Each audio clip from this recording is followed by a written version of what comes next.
Hello everyone. कैसे हैं आप लोग। मैं आलोक स्वागत करता हूं आप सभी का electrical with Alok YouTube channel पे। उम्मीद करते हैं आप लोग बढ़िया होंगे और आप लोग की तैयारी काफ़ी ज़ोर शोर से चल रही होगी। इसी तैयारी के क्रम में मैं कुछ एडिशनल एफर्ट आप लोग के साथ शेयर करना चाहता हूं, जिसे शायद आप अपने में करने की कोशिश करें। तो ये वीडियो मेनली बेस्ड है न्यूमेरिकल पोर्शन और थ्योरेटिकल पोर्शन, दोनों पोर्शन को किस तरह से अच्छा किया जाए और दोनों पोर्शन में बेहतर स्कोर किया जा सके। कुछ दिन पहले मैंने एक पोस्ट भी डाला था टेलीग्राम पे, तो काफ़ी लड़के डिस्कस कर रहे थे कि who is best, VK Mehta और आर के राजपूत कौन बेस्ट है। तो देखिए, मेरे पॉइंट ऑफ व्यू से बुक दोनों बेस्ट हैं। डिपेंड करता है, दोनों के डायमेंशंस अलग हैं। डायमेंशन एज अ सेंस कि वीके मेहता न्यूमेरिकल ओरिएंटेड है और आर के राजपूत थ्योरी ओरिएंटेड है। तो मैंने बोला भी था उन सभी स्टूडेंट जिन्हें लगता है कि उनका न्यूमेरिकल पोर्शन कमज़ोर है, उसे उसमें सुधार करने की ज़रूरत है, तो वो एक बार वीके मेहता को ज़रूर लगाएँ। अभी आपके पास समय है, 3 महीना आपके पास समय है, आप एक बार वीके मेहता को ज़रूर लगाएँ, वहाँ से आपके सभी सब्जेक्ट के न्यूमेरिकल्स कवर होंगे। वीके मेहता में 1 स्टेप न्यूमेरिकल, 2 स्टेप न्यूमेरिकल दोनों अच्छे से दिए गए हैं। Machine, power system, electrical circuit, network और मेज़रमेंट, ये इतने के न्यूमेरिकल इम्पोर्टेंट हो जाते हैं। तो आप लोग वहाँ से न्यूमेरिकल्स को कवर कर लें। आपका पीवाईक्यू के मोस्ट वहाँ से न्यूमेरिकल्स बनेंगे। और अगर आज आप लोग आर के राजपूत को फॉलो करना चाहते हैं, तो आप लोग उसकी थ्योरी के बुक को देख सकते हैं। और इस तरह से आप लोग न्यूमेरिकल्स और इसके बीच में एक कॉम्बिनेशन बना के चलते हैं, क्योंकि एसएससी में क्या है कि 100 टेक में आपके 30 क्वेश्चन न्यूमेरिकल से रहने हैं, मैक्सिमम 30 क्वेश्चन न्यूमेरिकल से रहने हैं। और अभी के समय में ट्रेंड देखा जा रहा है कि क्वेश्चंस आ रहे हैं, जैसे क्वेश्चंस हैं 3-4 स्टेटमेंट हैं और कहता है फाइंड करेक्ट स्टेटमेंट, ए और बी, बी और सी, ए बी सी, इस तरह से। तो इन सब क्वेश्चन को सॉल्व करने के लिए आपके कंसेप्ट पहले से ज़्यादा मजबूत होने चाहिए और क्लियर भी होने चाहिए। और इसी में आपको ऑप्शन एलिमिनेशन मेथड को सबसे आसान लगता है। मैं आगे किसी वीडियो में ऑप्शन एलिमिनेशन मेथड के बारे में डिटेल से चर्चा करूँगा कि कैसे आप एग्ज़ाम में ऑप्शन एलिमिनेशन मेथड लगा सकते हैं। तो फिलहाल हम लोग आते हैं अपने टॉपिक पे और बात करते हैं कि क्या अप्रोच रहना चाहिए। तो सबसे पहले हम लोग सेपरेट बात करेंगे। सबसे पहले हम लोग मशीन के बारे में बात करते हैं। जब हम लोग मशीन के बारे में बात कर रहे हैं, तो अभी तक आप लोगों ने किसी न किसी सोर्स से मशीन का नोट्स कंप्लीट कर ही लिया होगा। और क्योंकि अब नोट्स बनाने का समय रह नहीं गया है, तो मैं आप लोगों के साथ एक स्टडी मटेरियल शेयर कर रहा हूँ मशीन का, टेलीग्राम चैनल पे। आप लोग टेलीग्राम चैनल जॉइन कर लें। आप लोग उस नोट्स को एक बार थ्रू आउट देखें। आप मे बी उसमें से मैक्सिमम चीज़ को पढ़े होंगे और कुछ चीज़ें ऐसी होंगी जो आपको लगेंगी न्यू है। कन्फर्म उसमें कुछ न्यू है, क्योंकि मैंने जब भी उसको लगाया तो मुझे भी लगा कि ये कुछ हमें पहले मिल जाना चाहिए था। मैंने एग्ज़ाम से 15-20 दिन पहले उसे एक्सेस किया था, तो मैं आप लोगों के साथ आज 3 मंथ पहले उसे शेयर कर रहा हूँ, आप लोग उसे देखें। और न्यूमेरिकल्स तो मैंने बता ही दिया, आप वीके मेहता से लगाएँ। और मशीन के सारे पार्ट इम्पोर्टेंट नहीं होते हैं। डीसी के कुछ पार्ट्स इम्पोर्टेंट हैं, ट्रांसफार्मर के कुछ पार्ट्स इम्पोर्टेंट्स हैं, जैसे 3 फेज ट्रांसफार्मर से बहुत गिने-चुने सवाल आते हैं। तो आप लोग उसे नेगलेक्ट करके चल सकते हैं, कोई बड़ी बात नहीं है।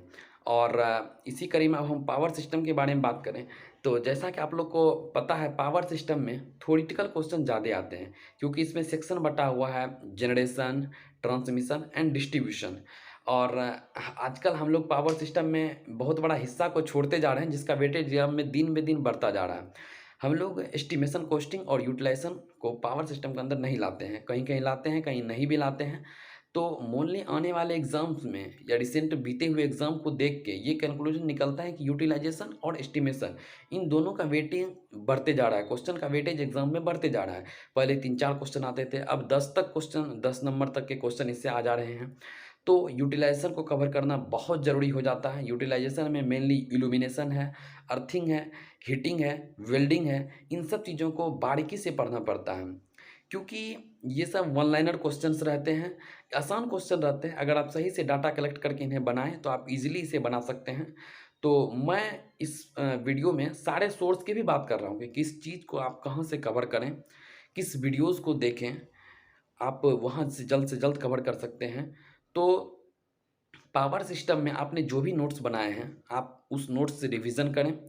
और आप प्रेफ़र कर सकते हैं यूथ के कैप्सूल को, उनके कंसेप्ट को आप देख सकते हैं, क्योंकि वो भी एक इंटीग्रेटेड डाटा दिया रहता है। आप लोग वहाँ से कुछ-कुछ डाटाज़ को देखें, जितने भी ट्रांसमिशन में हैं, कोरोना लॉसेस से संबंधित हैं टॉपिक्स को।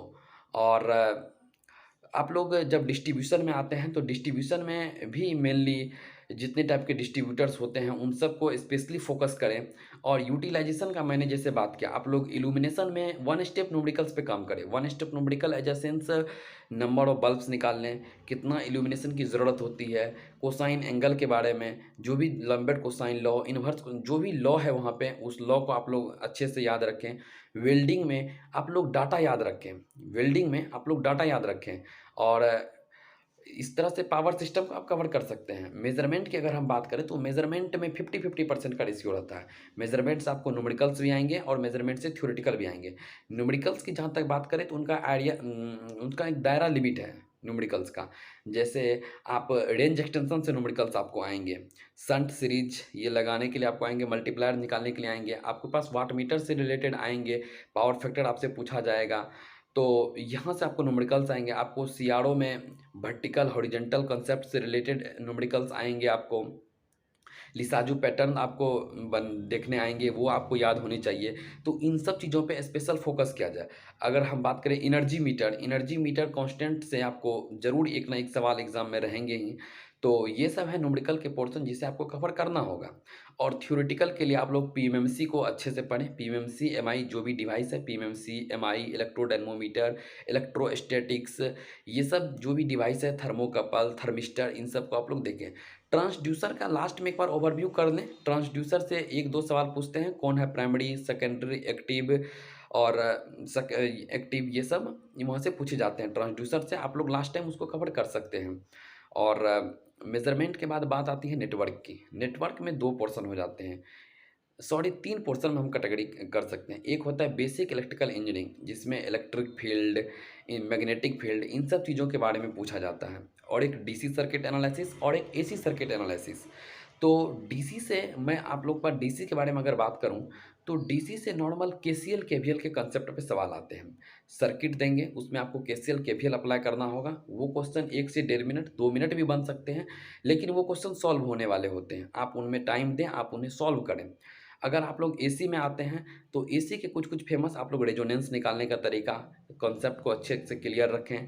Quality factor, bandwidth, series circuit में, पैरेलल सर्किट में ये काफ़ी इंपॉर्टेंट हो जाते हैं। 1-2 न्यूमेरिकल इस पे हर साल देखा गया है। क्वालिटी फैक्टर सबसे इम्पोर्टेंट हो जाता है। और एक normal KCL KVL AC circuit में भी इस बात को ध्यान रखना होगा, केसीएल केवीएल। बट सबसे ज़्यादा इंपॉर्टेंट जो मैंने अभी बताया, क्वालिटी फैक्टर, रेजोनेंस, बैंडविड्थ, ये सब कॉन्सेप्ट जो सीरीज और पैरेलल दोनों सर्किट में अच्छे से क्लियर रखने हैं। और बेसिक इलेक्ट्रिकल इंजीनियरिंग में आप लोग गॉसेस लॉ को देख सकते हैं, जो भी गॉस का लॉ है, और इलेक्ट्रोस्टैटिक्स फोर्स के नियम्स को देख सकते हैं वहाँ से। और बेसिक कैपेसिटर का बेसिक आप लोग पैरेलल प्लेट कैपेसिटर, कैपेसिटर का बेसिक, इंडक्टर का बेसिस और रेसिस्टर का बेसिस, इन सब चीज़ों पे बारीकी से अगर आप भीते मेहता के बुक को लगाते हैं तो आप इन सब न्यूमेरिकल्स पे अच्छे से प्रैक्टिस कर पाएंगे। Electrical engineering, basic electrical engineering में जो उन्होंने न्यूमेरिकल्स दिया है वो बेस्ट न्यूमेरिकल है, आप वहाँ से अच्छे से उसे कवर कर पाएंगे।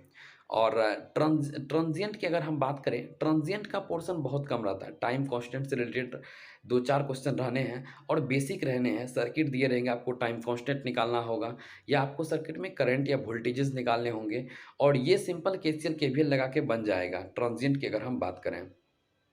अब हम लोग मिसलेनियस टॉपिक की बात करते हैं, एस्टिमेशन, कोस्टिंग, और ये कुछ आईई रूल्स आते हैं। तो बहुत ज़्यादा तो आईई रूल्स नहीं आते हैं, एग्ज़ाम ओरिएंटेड 10-15 आईई रूल्स हैं जो कि मैं आप लोग के साथ टेलीग्राम ग्रुप पे साझा कर दूंगा। आप लोग वहाँ से उसे देख सकते हैं। मैं यूटिलाइजेशन को लेके एक अच्छा सा इंटीग्रेटेड नोट्स आप लोग के साथ टेलीग्राम पे शेयर करूंगा। टेलीग्राम चैनल भी हमारा इलेक्ट्रिकल विद आलोक है, वहाँ 200 से ज़्यादा आदमी जुड़ चुके हैं अभी तक। आप लोग जल्द से जल्द वहाँ जुड़िए, हम वहाँ बहुत ज़्यादा कंटेंट शेयर करने वाले हैं और आप लोग उस कंटेंट को लें और उसे बनाने की कोशिश करें। हम हर एक अंतराल पे, जब एग्ज़ाम में 2 मंथ बचे रहेंगे, जब 1 मंथ बचे रहेंगे और जब 10 दिन बचे रहेंगे, हर अंतराल पे आप लोगों के लिए टिप्स, कैसे क्या पढ़ाई का होना चाहिए और इस समय किस चीज़ को लगाना सही रहेगा, कब से कौन सा रिवीजन करना सही रहेगा, इन चीज़ के ओरिएंटेड वीडियो हमारी लगातार आते रहेगी आप लोग के बीच में। आप लोग के प्री एग्ज़ाम में हम लोग लगातार बने रहेंगे। और जब हम लोग टेक्निकल पोर्शन की बात कर लेते हैं इतना, क्योंकि आप लोगों को इसमें कंट्रोल सिस्टम नहीं पढ़ना है, आप लोग को माइक्रो प्रोसेसर नहीं पढ़ना है इस एग्ज़ाम में, तो सिलेबस बहुत कॉम्पैक्ट रह जाता है। आप लोग इन सब करने के बाद मैं कहूँगा अभी से आप लोग 2022 से पहले जितने भी एग्ज़ाम हुए हैं, आप लोग उन सारे के क्वेश्चंस को लगा जाएँ। मैं बहुत जल्द आप लोग के साथ 2022 के 14, 15 और 16 तीनों शिफ्ट के क्वेश्चन का डिटेल सॉल्यूशन शेयर करने वाला हूँ। इसी चैनल के माध्यम से आप लोगों को मे बी नेक्स्ट वीक से हम वो सीरीज स्टार्ट कर दें। 16 के शिफ्ट को पूरा डिटेल सॉल्यूशन करने वाले हैं। अगर 2-3 सेट का सही से डिटेल सॉल्यूशन हो जाए तो फिर तीसरे, चौथे, पाँचवें सेट में आपको 50% से भी कम सॉल्यूशन करने पड़ेंगे, क्योंकि आपके पास कंसेप्ट क्लियर रहेंगे और आपको डिटेल्स उतना जाना नहीं रहेगा। तब जैसे ही हम लोग 4-5 सेट कवर कर लेंगे, तब हम लोग स्मार्ट अप्रोच और किस तरह से वन स्टेप में हम लोग आंसर को अप्रोच करने, इस मेथड पे हम लोग बात करेंगे। अभी उनमें टाइम है, काफ़ी टाइम है, 2 महीना जब बचा रहेगा एग्ज़ाम में तब हम लोग उस पे काम करेंगे। अभी आप लोगों से रिक्वेस्ट रहेगा कि आप लोग जितने भी एसएससी के पीवाईक्यू हैं, उसे आप लोग लगाएँ, उसके सॉल्यूशन को बारीकी से देखें, उसे नोट करें और आप लोग वीके मेहता को साथ में लगाएँ, क्योंकि बहुत बच्चे का न्यूमेरिकल्स में दिक्कत होते हैं। मैं कहता हूँ आप लोग इस मंथ टारगेट रखें, वीके मेहता को ख़त्म कर लें। बहुत ज़्यादा नहीं है, अगर आप डेली बनाने बैठेंगे तो 100-150 सवाल बना लेंगे उसके 2 घंटे में। तो आप लोग अभी से वीके मेहता बनाएँ, एसएससी के पीवाईक्यू को लगाएँ और अपने नोट्स को रिवीज़न करना स्टार्ट कर दें। आप लोग अपने नोट्स में हाइलाइटर का यूज़ कर सकते हैं, पेन का यूज़ कर सकते हैं, उसे हाइलाइट करने के लिए सारे पॉइंट्स को, जो भी इम्पोर्टेंट्स पॉइंट हैं, उनको हाइलाइट करते चलें आप। मैं बहुत जल्द सोच रहा हूँ कि एक एग्ज़ाम से पहले सारे सिलेबस के सारे पोर्शन का एक बार क्विक रिवीजन कराऊँ और उसका पीडीएफ फॉर्मेट में आप लोग को अवेलेबल करवाऊँ। जो भी हमारे पास शॉर्ट नोट्स हैं, मैं उसी के थ्रू आप लोग को क्विक रिवीजन करवाऊँगा एग्ज़ाम से पहले, 15-20 दिन पहले, लास्ट टाइम जिसे आप एक बूस्टअप कहेंगे, वो भी हम लाने वाले हैं। लेकिन अभी का प्लान यही है कि आप लोग वीके मेहता के बुक को प्रेफ़र करें न्यूमेरिकल्स के लिए। आप लोग इलेक्ट्रिकल फॉर यू के साइट पे जाएँ। मैं स्क्रीन शेयर करके आप लोग को दिखा भी दूँगा इलेक्ट्रिकल फॉर यू के साइट पे आप लोग कैसे जा सकते हैं, कैसे विज़िट कर सकते हैं। इसी वीडियो के लास्ट में मैं उसे ऐड कर दूँगा, आप लोग देखें। इलेक्ट्रिकल फॉर यू पे लगाएँ, वो एक सीक्वेंस में थ्योरेटिकल प्लस न्यूमेरिकल दोनों को पोर्शन को कवर किए हैं। क्योंकि हम जब तैयारी कर रहे थे, मैंने बहुत बार बता भी चुका हूँ, इलेक्ट्रिकल फॉर यू के मैंने 3 से 4 हज़ार क्वेश्चन लगाए थे, प्रैक्टिस किए थे। तो वो काफ़ी अहम भूमिका निभाया था, ये प्री के एग्ज़ामिनेशन में, आपका कॉन्फिडेंस बढ़ेगा। तो आप लोग उससे भी देख लीजिएगा, लास्ट तक बने रहें, वो चीज़ आपको मैं इस वीडियो में ऐड कर दूँगा। और साथ ही साथ नॉन टेक के लिए मैं सीधा बोलता हूँ आप लोगों का कि रीज़निंग में आपके टारगेट 40 प्लस ही होने चाहिए। रीज़निंग में हमेशा आपका टारगेट 40 प्लस, और उसे अचीव करने के लिए आपको ज़्यादा मेहनत करने की ज़रूरत नहीं है। आपने जितना कंसेप्ट अभी तक पढ़ा है, आप एक बार उन सभी को ट्रिक को रिवीज़न कर लें और एसएससी के टेक्स्ट बुक पे आके एसएससी के जितने भी सीएचएसएल हैं, उसके सेक्शन टेस्ट में रीज़निंग के टेस्ट लगाएँ। एमटीएस के सेक्शन टेस्ट में आके रीज़निंग का टेस्ट लगाएँ। आप डेली 2 सेट लगाएँ, 50 रीज़निंग आप डेली लगा रहे हो। कोशिश करें 40 मिनट में उस रीज़निंग को ख़त्म करने का और उसका स्कोर आप 40 प्लस रखें। रीज़निंग स्कोरिंग सब्जेक्ट है, वहाँ आपके स्कोर नहीं कटने चाहिए, नहीं तो वो नुकसानदेह साबित होगा। जीके जीएस, टेक्निकल बच्चों का जीके जीएस थोड़ा उनको डुबाने का काम करता है।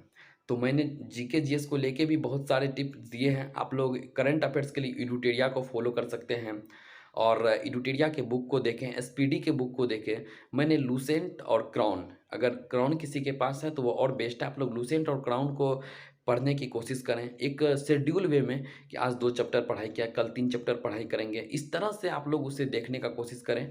और स्टैटिक के लिए मैंने एक बुक भी रिकमेंड की थी, पिछले वीडियोज़ में भी मैंने उसके फ़ोटोज़ दिखाए थे। Static GK by Ankit Bhati sir, रोज़गार विद अंकित के सर हैं। उन्हीं की ये बुक है। अभी काफ़ी ट्रेंडिंग में चल रही है स्टैटिक को लेके, तो आप लोग उन्हें देखें। और इन सब के बाद आप कंप्लीट टेस्ट मॉक जब लगाएँ, तो आपका स्कोर अभी जैसा आप सोच पा रहे हैं, उससे ज़रूर 10 नंबर, 15 नंबर एक्स्ट्रा रहेंगे। आप अगर इस वे में अपने सिलेबस को, अपने कोर सब्जेक्ट को कवर करते हैं और लास्ट के 1 मंथ में जब आप अपने मॉक टेस्ट लगा रहे होंगे टेक्स्ट बुक के, तो उस समय आपके स्कोर 135 प्लस की मैं बात करता हूँ, आप उतना उसमें स्कोर कर पाएँगे और एग्ज़ाम में आप हमेशा सेफ ज़ोन में रहेंगे। कट ऑफ कुछ भी जाए, आप सेफ ज़ोन में रहेंगे हमेशा। तो मैं जितने भी सोर्स को लेकर डिस्कस किया हूँ, अगर आपको लगता है सही है तो आप लोग उससे जल्द से जल्द स्टार्ट हो जाएँ। आप लोग एसएससी के सारे पीवाईक्यू का डिटेल सॉल्यूशन देखें और बीके मेहता बुक को प्रेफ़र करें। बीके मेहता को देखें और इलेक्ट्रिकल फॉर यू यहाँ से आप क्वेश्चन प्रैक्टिस करें टेक्निकल की। टेक्निकल के लिए ये 3 जगह से अगर आप क्वेश्चन प्रैक्टिस कर ले रहे हैं, तो आपको शायद चौथी जगह जाने की ज़रूरत ना पड़ेगी। और क्विक रिवीजन अपने शॉर्ट नोट्स का करते रहें, हाइलाइटर मार्कर का यूज़ करते रहें। टेक्निकल में इससे ज़्यादा कुछ भी नहीं करने हैं। मैं टेक्निकल के बहुत सारे कंटेंट को टेलीग्राम पे शेयर कर रहा हूँ। हर एक सब्जेक्ट का सेपरेट शेयर करूँगा, आप लोग उसे आएँ। स्पेशल मशीन को लेके भी नोट शेयर कर रहा हूँ मैं, कि स्पेशल मशीन से सवाल आते हैं, बहुत बच्चे के पास नहीं होते हैं, उनके नोट्स नहीं होते हैं, उनके मटेरियल सोर्स नहीं होते हैं। तो मैं स्पेशल मशीन के लिए एक अलग से 10 पेज के नोट्स हैं, मैं उसे आप लोग के साथ शेयर कर रहा हूँ। आप लोग उसे देखिएगा, आप लोग उसे पढ़िएगा। हो सके तो आपको प्रिंट करा के उसे अच्छे से पढ़ें। और एसएससी जेईई 14, 15, 16 नवंबर 2022 का सॉल्यूशन बहुत जल्द नेक्स्ट वीक से आप लोगों के सामने स्टार्ट आना हो जाएगा। पार्ट में बँटा हुआ होगा ताकि लंबा वीडियोज़ ना हो, डिटेल सॉल्यूशन होगा उसका। तो आप लोग उस वीडियो को ज़रूर देखिएगा। उसके लिए आप लोग चैनल को सब्सक्राइब कर लें, ताकि जैसे ही मैं वीडियो अपलोड करूँ, आप लोग को सबसे पहले नोटिफ़िकेशन मिले। और आइए हम लोग अब देखते हैं कि इलेक्ट्रिकल फॉर यू के साइट पे कैसे आप लोग अप्रोच कर सकते हैं। मैं अभी स्क्रीन शेयर करके आप लोग को वो दिखाऊँगा। आप लोग वहाँ भी जाके ज़रूर इस चीज़ को फ़ॉलो करें। तो मिलते हैं हम लोग नेक्स्ट वीडियो में। नेक्स्ट वीक 16 नवंबर के शिफ्ट के क्वेश्चन को सॉल्यूशन करते हुए मिलेंगे। तब तक आप अपनी तैयारी को एक अच्छे मोटिवेशन के साथ जारी रखें। यही समझ लें कि हमें 3 महीना पढ़ना है। मैंने अपनी तैयारी में यही एक अच्छी चीज़ नोटिस किया। मुझे पता था 26 फरवरी को मेंस होने हैं, तो मैंने अपने आप को मान लिया था कि हमें बस 26 फरवरी तक पढ़ना है। उसके बाद पढ़ने की नौबत ही ना आए। मैंने इस तरह से मान के तैयारी किया कि हम बस 1 महीना पढ़ रहे हैं, उसके बाद लाइफ में कभी पढ़ने का नौबत नहीं आएगा। इस माइंडसेट से आप ज़्यादा मोटिवेट रहते हैं, आपको लगता है कि कुछ कर सकते हैं, तो आप लोग आइए, हाथ आज़माइए, इसमें करने का कोशिश कीजिए। आपको जहाँ भी दिक्कत है आप कमेंट में कह सकते हैं, आप टेलीग्राम चैनल पे मुझे टेक्स्ट कर सकते हैं। मैंने इंस्टाग्राम आईडी आप लोग को दे रखी है, आप लोग वहाँ पे डायरेक्ट मैसेज कर सकते हैं। किसी भी तरह का डाउट्स है तैयारी से संबंधित, आप लोग टाइम मैनेजमेंट नहीं कर पा रहे हैं, उन सब चीज़ को लेके आप लोग हमें टेक्स्ट करें। मुझे लगेगा कि उस पे वीडियोज़ बनाना चाहिए या आपको पर्सनल गाइडेंस देना चाहिए, तो मैं उस पे ज़रूर रिस्पॉन्स करूँगा आप लोग को। आपके कमेंट का मुझे बेसब्री से इंतज़ार रहेगा रिस्पॉन्स आप लोगों का। तो ठीक है, आइए हम लोग देखते हैं इस कंटेंट को और हम लोग बात करते हैं इस पे।